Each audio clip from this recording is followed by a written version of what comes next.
So last time I spoke, does anybody remember what I talked about?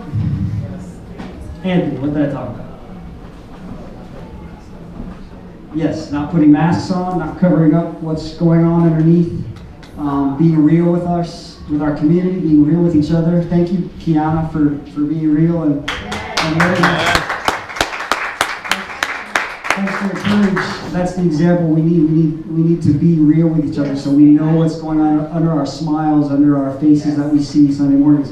And that's exactly what I talked about. That's the only way we find healing, when we are true with each other and we can bring things into the light and expose what's going on the surface. So I didn't intend to have a series, but a lot of what we've been talking about has been community. We started talking about launch. Chris and I were talking about how we're going to get launch started again and what kind of atmosphere we wanted to have in launch. And so that's what sparked the talk about transparency. We want to start launch with doing testimonies, finding out what's really going on in our lives. Today kind of relates to that in a little bit. Today I'm going to talk about humility and pride. The last time the two contrasting attributes that we talked about were light. God is the God of light. He's the one who created light, first of all, to reveal his creation. When he came in the form of Christ, he came as light, the light of the world. And he's all about light. And in contrast to that, my last sermon, the enemy is what? The father of lies, the father of darkness. What does darkness do? Darkness hides things. Darkness conceals things. So the enemy is the concealer. God is the revealer. And so that was the contrasting attributes last time. This time, I want to focus on humility versus pride, also godly and satanic. God is a God of humility. Look at Christ. Look at Christ's example. He served. He washed his disciples' feet. He went to the cross for our sins. He's God. He created that cross that he hung on. He created the man who put the nails in his hands. And yet he humbled himself so that we could have reconciliation to the God who made us. So this is kind of a second part of that, because in a way, if we're going to be a community that's transparent with each other, we need to have a place that's safe for that to happen. And the way we are safe for that to happen, there's many things you can do, but one of the ways is humility. Humility is like the grease that helps an engine not burn up. If you think of an engine, you can run it without oil. It gets really hot, and all the parts rub against each other really hard, and they wear out real quick because we don't have humility. Or it doesn't have oil. But in the analogy, this community can run without humility. We can run and all be proud. We can all be egocentric and look at ourselves first. We can do that. It's just going to wear ourselves out way quicker than if we have humility with each other. So why do we talk about community? Just a few things. Community is people. People are important. Everybody in this room is important. Everybody in all the communities that you're a part of, they're important. And unless you live on an island, you're always going to be part of a community. This is one community. This community is centered around Jesus. So we have that unifying central thing. Other communities, your work community, you all are trying to accomplish one goal of making money for that business. Or school, there's another community. The problem is, some people are easy to get along with in our communities. Other people take a little extra patience, a little extra grease, if you will, a little extra oil between the parts so that they don't burn up. Number two, we as Christians should be the best contributors to every community that we're a part of, because we're following Christ, and Christ is the best model. He's the number one model of what it looks like to be humble as a human being. Can't seem to get this thing to be where I want it to be. It says in John 13:35, a new commandment. I'm going to fly through this because I have a lot to cover. So bear with me, catch what you can, and if anybody wants to see my notes, come talk to me. John 13:35 says, a new commandment I give you, love one another as I have loved you. So also you must love one another. By this all men will know that you are my disciples, if you love one another. So that's talking about love, but as we go through this, you'll see that humility and love kind of go hand in hand. You'll see in 1 Corinthians 13, if I forget to talk about it later, in verse 4 it says, Love is not proud, and the opposite of pride is humble. Love is patient. And so that is another reason why we need to be humble, because the world's looking at us as they want to see God in us. They want to see us exemplify what it means to love, and humility is required in that, to have good community. I have a definition of community. I mean, everybody knows what community is. According to Webster, it's a group of people living in the same place or having a particular characteristic in common. I've heard it said it's common unity, because it's easy to break apart common unity. The problem with that definition is, it's not a problem, but you look at it like that and you think, when you hear the word community, you think, oh, everybody's happy, it's a community because we're unified. Unity's in the word, common, but really, if you think about the only place in the world where you ever have conflict, it's in community. You'll never have conflict if you're alone on an island. If you live by yourself, you will never have conflict. You will never have a problem. You know why? Because nobody's sharpening you. Nobody's rubbing up against you. Nobody's giving you any suggestions. Nobody's questioning anything you do. So in your mind, you're probably like, man, I'm good. I got this figured out. I got this room organized. I got this. I do this then. I do this then. But guess what? When you get married,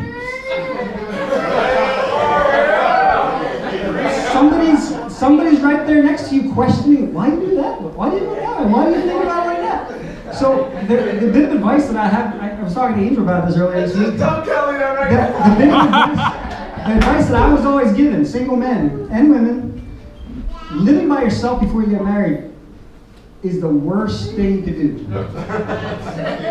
Because you're not training yourself for the rigors of community. Marriage is the smallest form of community you'll ever be in, because it's just you and the other person. But that's community.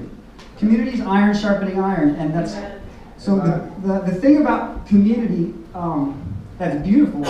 Like, look at our community. Our community, we are unified because we worship Christ. We worship the King. That's why we come into this building together, because we are all going after Christ.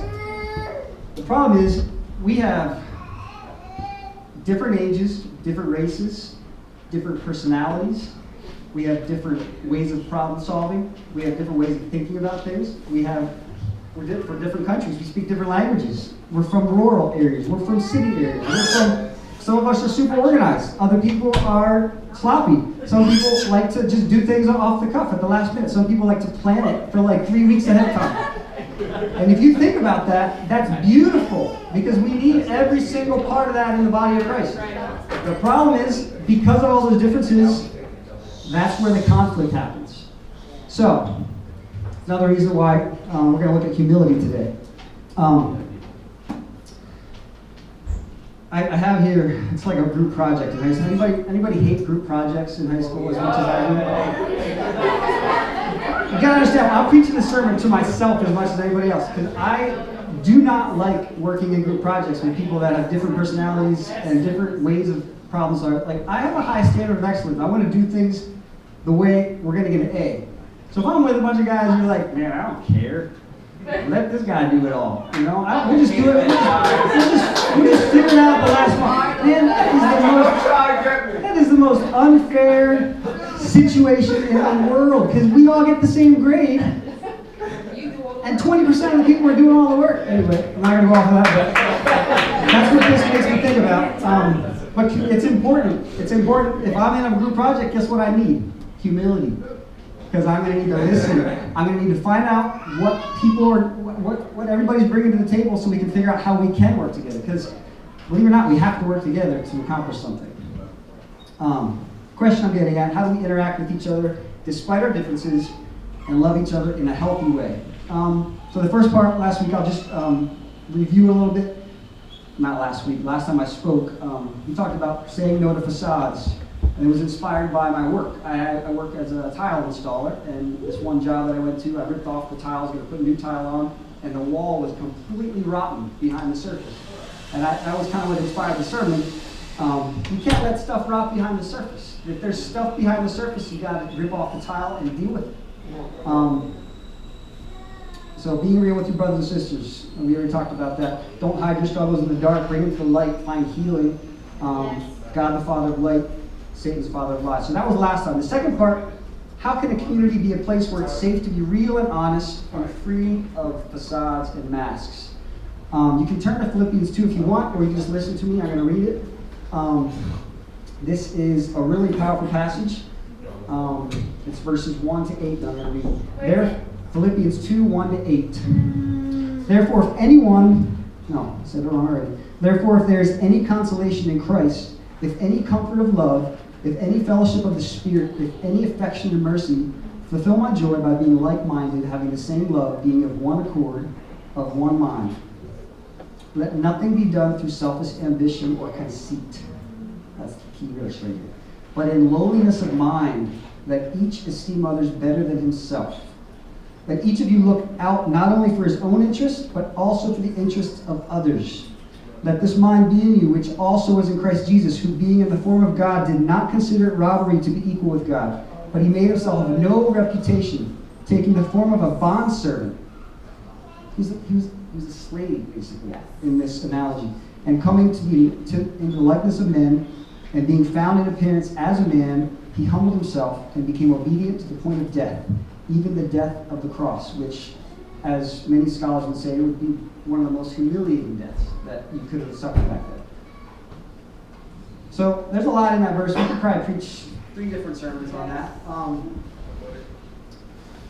So obviously I said we have another set of contrasting attributes. We have humility, which is very godly, and we have pride, which is very satanic.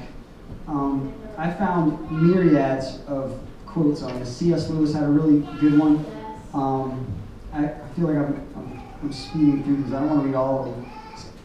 Basically, C.S. Lewis, I'll just read this one. According to Christian teachers, the essential vice, the utmost evil, is pride.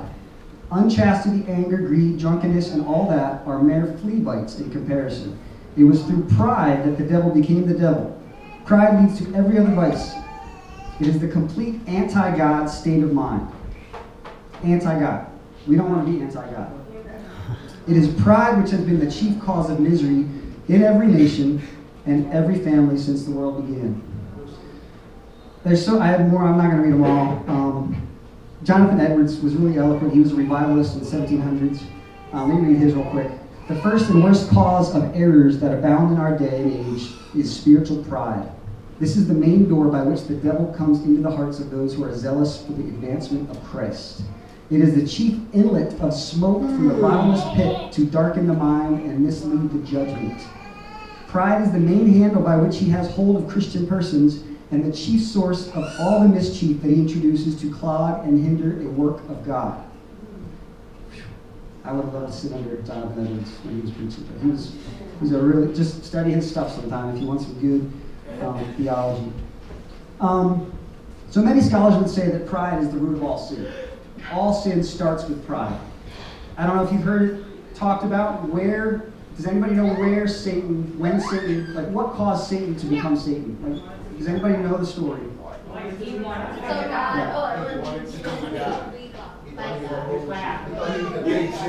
I'm going to just read it. It's in Ezekiel 28. Anthony knows it, but for speak high. He just started saying I love you this week. So Ezekiel 28, it basically talks about the enemy was an anointed cherub, which is an angel. It says, I placed you, you were on the holy mountain of God, in the midst of the stones of fire you walked. You were blameless in your ways from the day you were created, till unrighteousness was found in you. In the abundance of your trade you were filled with violence in your midst, and you sinned. So I cast you as a profane thing from the mountain of God, and I destroyed you, O guardian cherub. And then in 17, your heart was proud because of your beauty. You corrupted your wisdom for the sake of your splendor. I cast you to the ground. I exposed you before kings to feast their eyes on you. So pride is there's a lot more to that. That's a whole sermon in itself. There's a lot more to what went into that. But pride caused it. If you look through the scriptures, you'll find 3 days worth of stories about what happened when people were proud towards God and proud towards each other. Just a few. Genesis 3, obviously Satan was prideful in the way he caused Eve to question God's God's word and say, no, you go eat the fruit. It's not going to happen. Plus, don't you want to know things the way God knows things? Like do it because you want to be at God's level. So that was kind of prideful.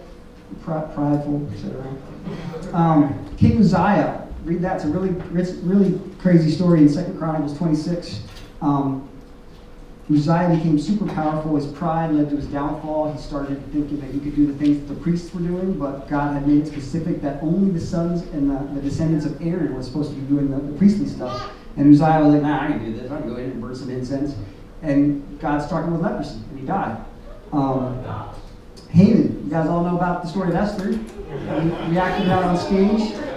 Haman was prideful, very prideful. Nebuchadnezzar ruled pridefully. God humbled him, cast him out into the wilderness, was like acting like an animal for a bunch of time, and then came back to his senses, and God humbled him. And then in the New Testament, Pharisee, tax collector parable. Remember when God was talking about, as an example of what not to be, he said, so the Pharisee goes up to pray, and he says, this is Luke 18, 9-14. He says, God, I thank you that I'm not like other men, extortioners, unjust, adulterers, or even this tax collector. I fast twice a week. I give tithes of all I get. And he wasn't even praying to God. He was just kind of like pumping himself up. Like, look how awesome I am. I'm so better than these other guys. And the tax collector just came up and couldn't even look up. He just said, Lord, I'm a sinner. I'm not even worthy of being in your presence. And God said, the humble tax collector is the one who went away with his prayer listened to that day. Romans 12:3 says, For by the grace given to me, I say to everyone among you, not to think of himself more highly than he ought, but to think with sober judgment. Isaiah 57:15, God knows the proud from afar, but dwells with him who is of contrite and lowly spirit. That verse alone makes me want to just get with God and man, if there's a prideful way, it says, he knows the proud from afar. I don't want to be far from God. So, humility will bring you closer to God. And then back to today's verse, Philippians 2:3, let nothing be done through selfish ambition or conceit. So the question is, what does that look like in our day and age? What does selfish ambition look like if we see it in ourselves or if we see it in others? To me, I'd say it's going after something or a goal or a mission with myself at the center. It's all about me, exalted, and it's all about what I prefer, what I know, what other people should be recognizing in me. I put some contrasting sentences together. Repeat after me. This is Rod's idea. I didn't get these from the scripture, but this is what I've experienced in my 41 years of experiencing people. And yes, I'm 41. Going on 25. So here's kind of how I see pride versus humility when somebody walks in the room prideful versus when somebody walks in the room humble. I said room when you walk in the room. So pride walks in the room and says, I'm the center of the universe. It's all about me. Pride walks in the room and says, I have nothing more to learn from anyone else. Pride walks in the room and says, if I'm difficult to work with, people just need to adapt and adjust to my difficult ways. Pride walks in the room and says, people need to recognize my success and acknowledge how amazing I am. Pride walks in the room and says, I want people to understand me, so they should listen to me. That was convicting to me because I'm a middle child, and I read a book one time that said, little children, their chief thing in life is they want to be understood. So I just want to keep explaining myself so I'm understood. So that one kind of stung me a little bit. Humility, this is how we want to be. We don't want to be those things, but what I just said. Humility walks into the room and says, I am not the center of the universe. I am aware of the needs of others around me. Humility walks into the room and says, I still have a lot to learn in life. Humility walks in the room and says, if I am difficult to work with, I want to hear suggestions and change so I can serve others better. Humility says, people around me are so amazing. I want to find ways to honor them. Humility walks in the room and says, I want to understand others, so I will listen to them and know their heart. One thing I've read before is, you might have heard before, to be humble is not to think of yourself less, or is not to think less of yourself, but to think of yourself less.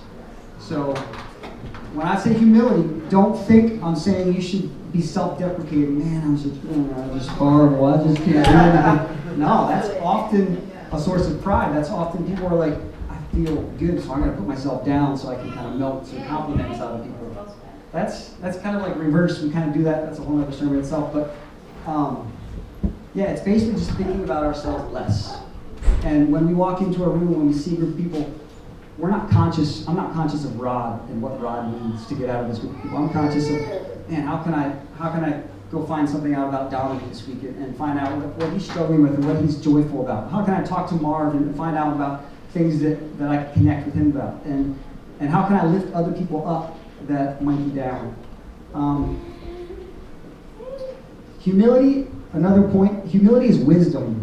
Proverbs 11:2 says, when pride comes, then comes disgrace. But with humility comes wisdom.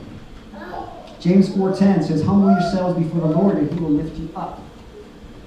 And it also says in 2 Chronicles, if my people who are called by my name will humble themselves and pray and seek my face and turn from their wicked ways, then I will hear from heaven and I will forgive their sin and will heal the land.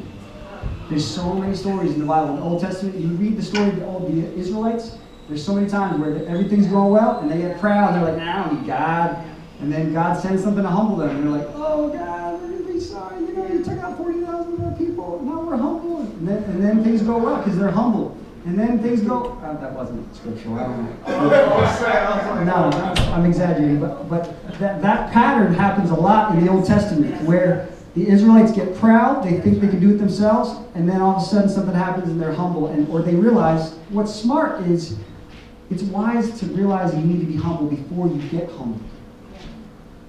Because if you're proud and you don't get before the Lord and soften your heart and humble yourself, oftentimes something else will humble you. Either God or somebody around you. Yeah, I have the Greek words here. I can't pronounce them at all. I was trying to be all preachery. But the word that they use in 1 Corinthians 13:4, where it says, love does not boast and is not arrogant. The word boast is to act as a braggart, a show-off who needs much attention. Love doesn't do that. So if you want to be loved, don't do that. I don't know how to pronounce it. It's purpuriomai or something like that. The other one, do not be arrogant, is physeo, and that's actually interesting. It's from the word to blow up, to puff up, and it's pronounced, it's like physio, fusio, and it means to properly inflate by blowing up and swelled up like an egotistical person, like spewing out arrogant, puffed up thoughts. It was kind of an interesting thought. But anyway, if we're attempting to walk in love, which I would say we are, and love is neither of those things, we can't exhibit those things. We shouldn't be bragging about ourselves. We shouldn't be puffing ourselves up with things. A couple points, what humility does in our lives. Humble people love people well because they are others-centered, not self-centered. I like to think about the people in my life over those 41 years that I've been alive. And I like to think about the people that have made me feel most loved. And I like to meditate, okay, why did I feel most loved around that person?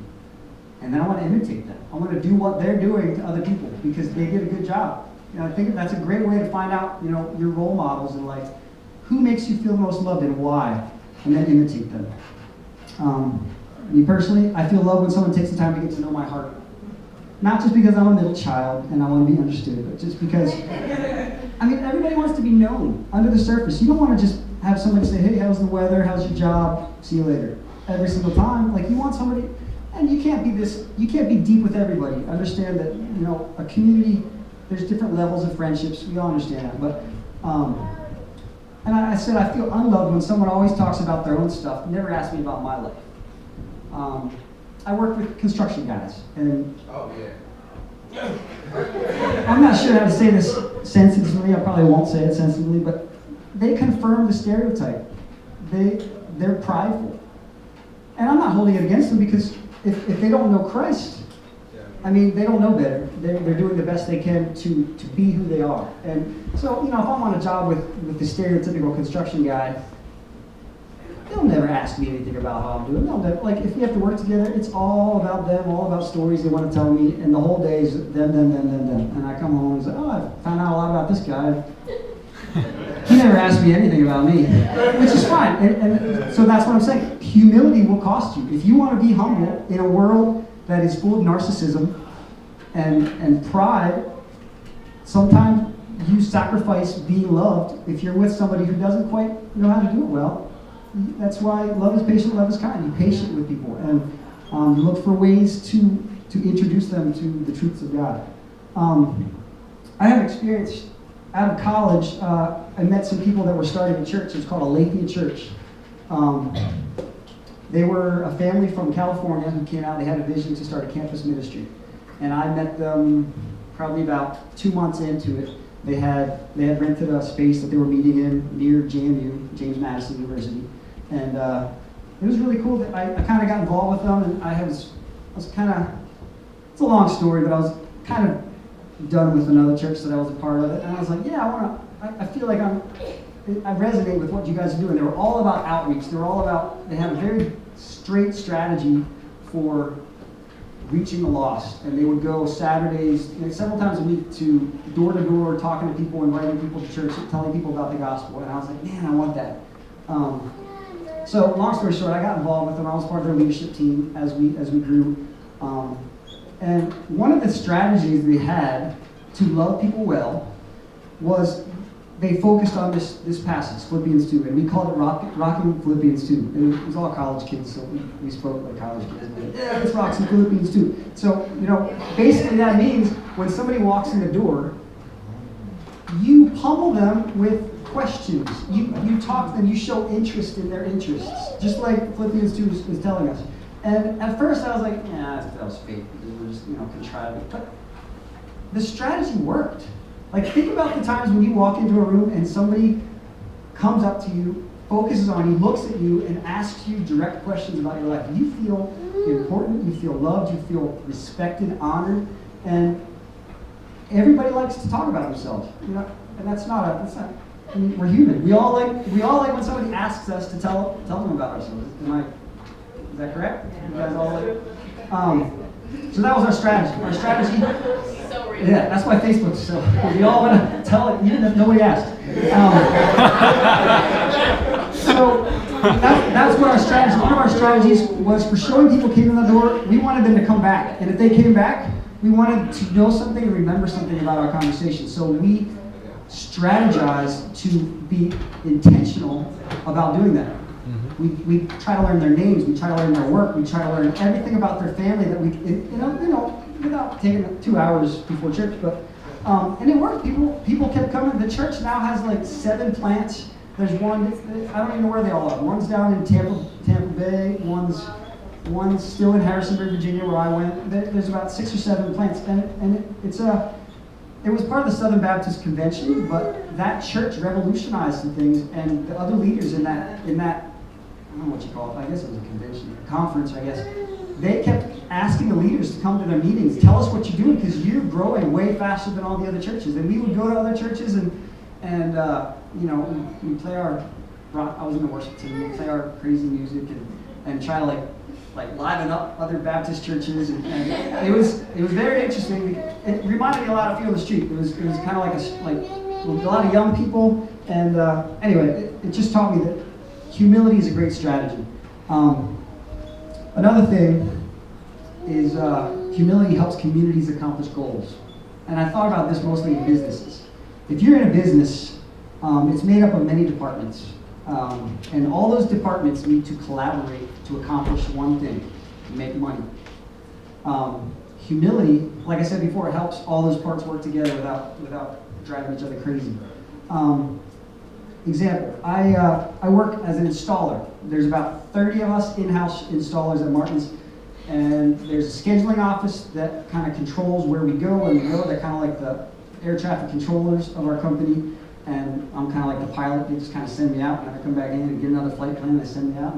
So and the schedulers do their part. They make the phone calls and schedule when things happen. And then there's the salespeople, and then there's the administrators, and then there's all these people, estimators. I've had a few situations where it was very helpful for me to validate what somebody else in my company was doing before I came at them with a critique. And that helps across the board in every community you are in. If there's a body at work, like this is called the body of Christ. A business is a body too. It's just a body of money makers, I guess. I don't know what you call it. But a body works together because all these parts work together. And it's amazing all the things that have to function together simultaneously for us to like throw a ball or like to catch a ball, like all the tiny little muscle twitches and eye movements and like just think about how your body moves. It's amazing. But a company does that too. It's amazing all the sales calls, estimating, visits, installation, whatever all that has to happen for my company to make money on flooring installation. And it all just works better if the different parts are appreciating what the other parts are offering. And I think we can learn from that in the body of Christ. There's so many different things all of us offer. And if we are only worrying about ourselves and we just, man, can't you see all the things I'm doing? Like, can't you just appreciate how amazing my contributions are? And we're never like looking outside ourselves to say, man, you're doing a great job with what you're doing. I am not gifted in that, but you're doing great. Like, thankfulness is a great expression of humility. Because to thank somebody, you need to be humble. You need to say, you take your eyes off yourself and look at them and be appreciative of what they offer. In the same way, like I said before, pride doesn't really help the job site. I've been on job sites with these guys that just, it's their way or the highway. They're not budging, even if somebody says, that doesn't look that great. I think we should do it over again. They're like, no way, that's how I do it all the time. We're just moving forward. I'm like, okay. That's pride. It's just like, don't tell me how to learn something new. I already know it all. So pride does not help businesses. Not even just making money, but wise business owners will be humble enough to ask customers and employees for feedback. They want to know how they can do better. A wise business owner will also invite consultants and coaches into the business if they see that their profits aren't making the cut. If they're not making much money, it would be foolish of them to say, I'm not changing anything, I'm not taking any suggestions, I'm just going to march forward and I'm sure we'll make more money next year. No, if you see a problem, you're wise to address it and figure out how to make it better. In the same way, these principles that help businesses make money, they work all across society, and here in the church, we're not a business. I'm not trying to make the analogy we're a business, but we have a goal that's way more valuable than money. We are trying to save souls and transform lives in the power of Jesus Christ. That requires just as much strategy as a business person trying to make money. A wise church leader, in the same way, will be humble enough to welcome counsel and suggestions. They will say, how can we develop better strategies to see more lives transformed by Christ? How can we improve and how can we make our community flow better as a family? And not just a place where people come together and have a program. In the same way, wise husbands might ask their wives, how can I love you better? And Kristen and I talk about that all the time. We're still getting to know each other, so we're still new at this whole thing. It takes a lot of communication. You gotta ask a lot of questions to love somebody the right way. You might know how you feel loved, but man, everybody feels it differently. Everybody feels all the love languages. How many love languages are there? 5 love languages. I think there's probably 20. I find there's way more than 5. There's 5, but there's like 6. Yeah, there's a lot of Spanglish in there too, mixture box.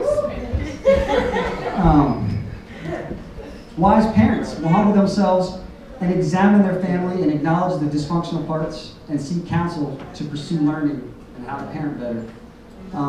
So humility is just wise. Humility also helps resolve conflict in a healthy way. The differences that, like I said before, the differences that make our community beautiful are the same differences that can make our community challenging. They don't have to, they can. And when conflict arises, it's important that we all know how to handle it healthily, if that's a word, in a healthy way.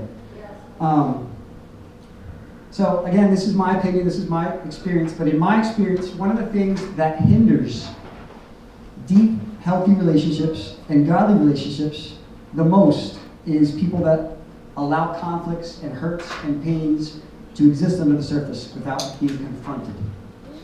There's a lot of reasons why people do this. I don't know them all. Some that I've seen, some might just be afraid of the emotion that's involved in confronting something. When people have different giftings and different proclivities, and you know what that word means? It's like your tendencies towards a certain response. People deal with things differently, so some people are afraid of the emotion that arises when you confront something. Some avoid it because they were never shown how to do it in a healthy way. They were never modeled. Maybe their parents just covered things up as their solution to things. Some avoid it because they think it'll hurt or ruin the relationship. They think, I better not even mess with it because it's going to make it worse. And they think, you know the proverbial ripping off of the Band-Aid. You think, I don't want to rip it off because it's going to hurt so bad. Guess what? If you rip a Band-Aid off to clean a wound before you let it on there for any number of weeks, it's going to heal much quicker. And this is what I talked about last time. Things heal much faster when you bring them into the light. Infection destroys your body if it's not cleaned and dealt with. Mold destroys the structure of a wall if it's left to grow. And it says in Ephesians 4:27, do not give the devil a foothold. Do not let the sun set upon your anger. That's what it says right before that. So we know that the longer we leave things, the more suns that go down on our anger, the more days that pass when we left something undealt with, the more there's time for that to fester. There's time for the enemy to get a foothold in that. We don't want the enemy to have a foothold in our life. So, if we want to be a healthy community, we need to deal with stuff under the surface of our relationships, and we cannot be afraid of the difficult conversations. And how humility relates to this is it's a great bomb diffuser. When you come to resolve a conflict, if there's a conflict that needs to be resolved, come humble. Just come humble. It will take the fuse off the bomb and nothing needs to explode. A couple tips. Make sure you've done your air war before you come in for the ground war. And by that I mean prayer. And more prayer and more prayer. That was a piece of advice that I was given. I was contemplating a confrontation that I felt like needed to happen. It's just to talk about some hurt that was obviously hurting somebody that was close to me. And I was asking for advice from my mentor, and he said, he was a Marine, so he's got a lot of analogies from the Army. Well, not the Army, but whatever, I guess the Marines. And he said, he kind of sat back in his chair, he's like, well, just make sure, the way we do it in the Army is, you don't come in on land until you've secured the situation in air. Is that what Marine Corps?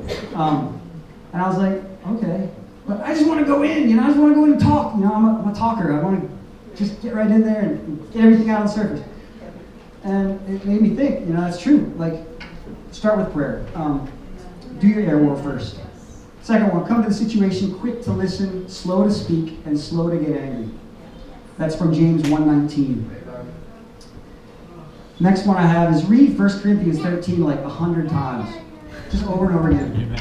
Memorize it before you go in, so you know how to love. Because any conflict can be resolved well if at least one person knows how to love well.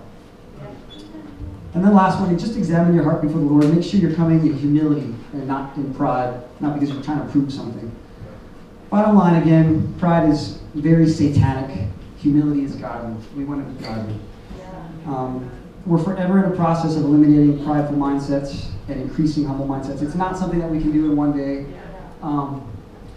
John Chrysostom, he was the Archbishop of Constantinople, said, "For just as pride is the root of all sin, so humility is the root, the mother, the nurse, the foundation, and the bond of all virtue." So it's a really vital part of who we are as Christ-like people on the earth. And if we want to be his ambassadors, we got to be like him. We got to come in the same heart that he comes. He doesn't ever come prideful. He comes, even when he tore out the tables and went in there. That I don't know that was pride in the way that he was like, look at me, look at me. He had zeal for his Father's house. He had that's probably a whole other sermon. I need to search into that. But that's not an evil pride. He had passion to see God's house be used the correct way. So don't use that as a way to say Jesus was proud, he knocked over tables. I'm going to ram through life and tear people down too. Look at all the scriptures. You'll see a way more where Jesus was quiet, humble, approached things with a soft heart. Francois Fenelon, he was a famous French theologian. He had a really good quote. It said, "Humility is not a grace that can be acquired in a few months. It is the work of a lifetime. And it is a grace that is precious in the sight of God, who in due course will exalt all who embrace it." So, as we look at this, as we look at ourselves, just have patience with yourself. If you see things in your life that need to be adjusted, don't expect it to happen tomorrow. Just start praying into it. Start asking the Lord to reveal stuff to you. And I just encourage you to read Scripture. Look at the examples that Christ gives us. In Matthew 20:28, he says, "He came not to be served, he came to serve. He came to give his life as a ransom for many." And look what he did. On the last night before he was crucified, he took a towel and a basin and he washed his disciples' dirty feet. And a lot of us would be like, "Man, that's nasty, man. This should have been preaching or something, telling them all like a list of things to do for a successful life." But no, he just wanted to show them how to serve humbly. So yeah, that's kind of closing up here. The last part of that verse, like I said before, humility will cost us. It's something it'll cost you to sacrifice some things. When you walk into a situation, especially with people that might be full of pride, and you are convinced or you are determined to be full of humility, that's going to maybe allow them to feel like they have the upper hand on you. But the important thing that we need to do before we attempt something like that is we have to know who we are. Because if we know who we are, we have nothing that we need to show the world. We don't have to be trying to prove ourselves all the time because we know who we are. We know we're loved. We know we're God's children. We know who God is, and we know who we are. So it's freeing in a way because we can let down all of our desires to, man, I gotta show everybody how awesome I am all the time. That's exhausting. Like, let that go. Like, let God exalt you as you are humble. And that's what it's going to say. At the end of Philippians 2, it says, "God, therefore, because of all that, because Christ laid his life down, because he came to serve, God also has highly exalted him and given him the name which is above every other name." I'm not saying God's going to do that to you, but we're the body of Christ, so we're representing his name. So we're representing the name that is above every name. And we want to do it well. I don't know how much time, what time do you usually end? 12:30? Okay, so I do have time to read. I have a list. After I put this together, I was just kind of going through the internet and I found this article in Forbes. Forbes is a magazine that talks about healthy business practices and what's in contemporary, what's making money these days. And there's an article about humility. It said the 13 attributes of a humble person. And I was kind of reading over, I was like, wow, they were right on. They were like basically saying a lot of the things that I had studied. So I'm going to read it real quick, as fast as I can, because it's pretty long. 13 things. I'll kind of just hit on some things here.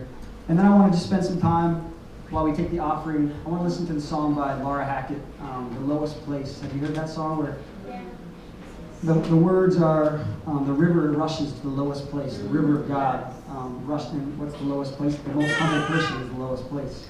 And it just talks about humbling ourselves and letting go. Let me read this article real quick. So number one, these are 13 attributes of a humble person. And remember, this isn't the Bible. This is Forbes. They're situationally aware. Situational awareness is a function of emotional intelligence, as it is being aware of oneself, the group, the actions of each, and the social dynamics therein. As such, situationally aware people aim their focus outward as they try to absorb more about the situation. Number two, they retain relationships. Studies have shown that humble people are more likely to help friends than their prideful counterparts. As a result, they maintain stronger personal and professional relationships. A study of more than 1,000 people with roughly 200 in leadership positions revealed that companies with humble people in leadership positions had a more engaged workforce and less employee turnover. 3, they make difficult decisions with ease. Since humble people put others' needs first, when faced with difficult decisions, they respect the moral and ethical boundaries that govern the decision and base their decision-making criteria off a sense of shared purpose rather than self-interest. 4, they put others first. Sounds like Philippians. Humble people know their self-worth. As a result, they don't need to cast themselves before others just to show them how much they know. I feel like I just said that. Instead, humble people realize that nobody cares how much they know until those people truly know how much they're cared for. I think that's important. In the church, when we're trying to love people, especially new members of our community, man, show them that you love them before you try to tell them stuff from yourself. So much to say about that. Humility is the true key to success. This is still number 4. Successful people lose their way at times. They often embrace overindulge from the fruits of success. Humility halts all that arrogance and self-indulgent trap. Humble people share the credit and the wealth and remain focused and hungry to continue the journey of success. Number 5, they listen. This is a big one. There's nothing more annoying than being in a conversation with somebody who you can tell is just dying to get to speak or to get his words in or his or her words in. When you see their mental gears spinning, it's a sign they're not listening, but rather waiting to speak. Why? Because they believe that what they have to say is more valuable than listening to you. In other words, they're placing their self-interest first. Humble people, however, actively listen to others before summarizing the conversation. Moreover, humble people don't try to dominate a conversation or talk over people. They're eager to understand others because they're curious. And that leads to number 6. They're curious. Humble people seek knowledge because they are perpetual learners. I think that's a key. We are always learning. We're never going to have arrived at all that we can know and all that we can become until we make it to heaven. They realize that they don't have all the answers. They glean knowledge from the experiences of others and crave more opportunities to learn. Number 7, they speak their minds. While active listening is certainly important, humble people aren't afraid to speak their minds because being wrong is not a fear that they have. Yeah. They know that to bridge the gap between unwillingness and willingness, there must be action. They summon the courage to face difficulty as they graciously accept to sacrifice themselves. I would add, we're going to relate this to the body of Christ. We have to speak our minds with love, and we need to season it with humility. But remember, this is 4, so I'm not going to try to add to it. 8, they take the time to say thank you. At a business dinner, for example, no matter whether you're engaged in a heated conversation with others or not, humble people take the time to express thanks to the service for tending to the little things. Like I said before, appreciation for what people are doing around you, man, that helps the engine work together well. And helps people not to burn out. Because somebody who's working really hard and nobody ever notices it, man, it's easy for that person to burn out much quicker than if somebody who's constantly, man, I honor you for what you're doing. I honor you for what you're doing. Number 9, they have an abundance mentality. Humble people don't believe that one person's win necessarily means another person's loss. Instead, they know that there's plenty of opportunity to go around and that finding it just necessitates collaboration and communication. That's so, man, this guy should have preached a sermon. He talking about the abundant, like God's love is abundant. Like there's no shortage. Like oftentimes, I think we feel like we need to grab for attention and grab for honor because we feel like if somebody else gets it, then we can't get it. And that's coming at it from the wrong mentality because we don't really know who we are. If we knew we were loved first, and so we don't have to try to get more. Like anyway, I told you I wasn't going to try to go off on it. 10, they start sentences with you rather than I. Humble people put others at the forefront of their thoughts. Humble people brag about others while the prideful people brag about themselves. Number 11, they accept feedback. Humble people are not only receptive to constructive criticism, but actively seek it because they know that feedback is a pathway to improvement. That's a big one. Even with your close friends, even with people that you know love you, that you're in a loving friendship with, man, just when I was on a car ride once with a buddy of mine, and I don't know what motivated me to ask this, but I was just like, dude, what annoys you about me? And he's like, well, and he started telling me, and I was like, that's really helpful. But how often do we do that? We don't want anybody to tell us what we do wrong, do we? Like, I'm awesome, you know? But it helps. If you really want to be the most Christ-like version of yourself in this earth, like, have the humility to ask people like that. Ask people that are around you, that have spent a lot of time with you, dude, what am I doing that annoys you? What is really difficult about working with me? And you'll learn a lot about yourself, I promise. Number 12, they assume responsibility. Rather than eschewing blame on the system or the behaviors of others, humble people assume responsibility by speaking up and owning their part. And 13, they ask for help. Part of being humble means realizing that you don't have all the answers. No one does. Humble people acknowledge what they do and do not know, and they enlist help for the latter. So, let's pray. I was going to give you my phone to play that song. I'll bring it back once I'm done praying. But let's just have a time. I think, is Tony here? Tony, you want to do the offering? And while the offering's going, let's just have a time of prayer. We'll just get with the Lord and kind of, I know I've sped through this stuff because I haven't figured out quite the best way to preach it. And I told Kristen I kind of over-prepare and try to cram a lot into a short amount of time. So think about, hopefully something stuck, and hopefully the Holy Spirit was doing something to teach us all what we can learn from this. But yeah, just pray about different things that maybe needs to change in your life, how you handle interaction with people, how you handle your mindset when you come into a relationship with somebody or into a community, and just pray about things that we can do to make this community a healthy place, and all the communities that we're part of. And then we'll play that song, and I guess as it's playing, you're welcome to get up, you're welcome to be dismissed. Maybe just, if you want to talk, go out there, and if people want to hang out in here, if you want prayer for anything, you can hang out and pray. Yeah, find a leader, somebody that you want to talk to. But let's pray. Lord, thank you for your truth. Thank you for your word that teaches us how to be ambassadors for you on this earth. Thank you for conviction. Thank you for showing us what it looks like to love well in this earth.